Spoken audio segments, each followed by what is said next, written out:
Здравейте, приятели на канала Огън и Истина. Ще направя едно видео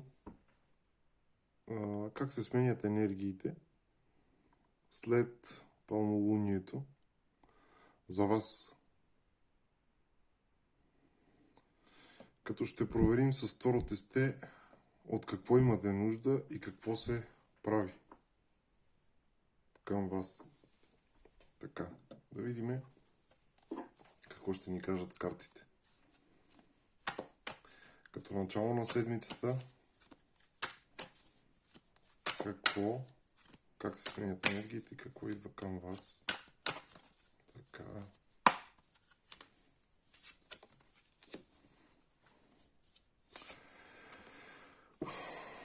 Значи, от моменти на болка, нараняване, обвързване, енергиите се сменят към нещо жизнено, как да кажа, позитивно и сменя вашата реалност. Може би в самото усещане, което усещате като свят около вас, като чувство, като есенция, се сменя, защото идва енергия на промяна. Идва нещо различно. Може би вие наскоро някой сте ходили в някакъв манастир, молили сте се за нещо, за някаква промяна, търсили сте помощ свише. Значи това нещо идва към вас като промяна. Изграждат се мостове с правилните хора. Да. Ще намерите нов партньор за работа, който ще ви помогне да работите в посоката, в която желаете. Силата е с вас. Изградили сте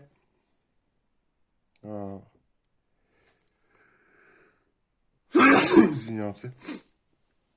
Изградили сте повече самоувереност, повече хъс и следвате пътя си по-стабилно.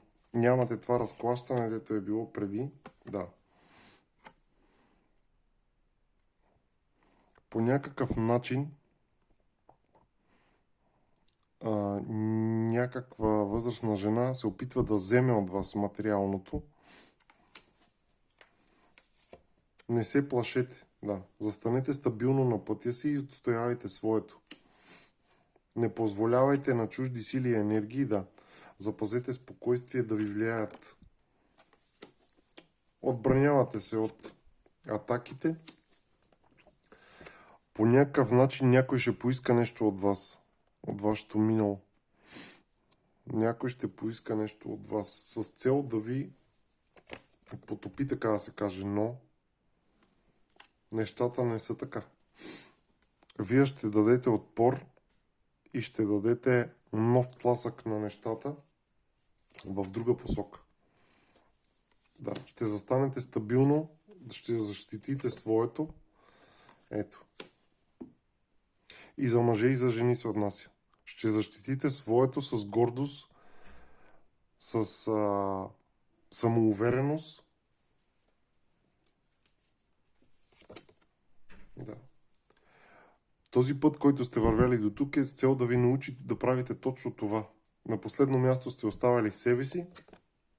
Да. Имате новото начало или укрепване на връзката. Любовниците. Да видим едно послание. Какво ви трябва като защита? Какво сте направили до тук? Какво ви трябва като защита? Какво сте направили до тук?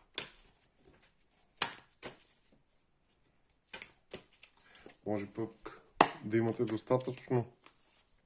Да видим от какво се нуждаете.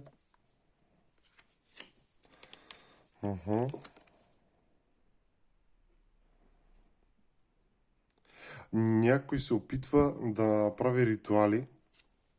Имайте в предвид, че влияят и други енергии. Върху това работят чрез хора. Хора, които непрекъснато ви говорят за уж за добро, обаче с едната ръка ви дават, с другата ви удрят. По някакъв начин се опитват да ви накарат да. Може би се работи с кукла.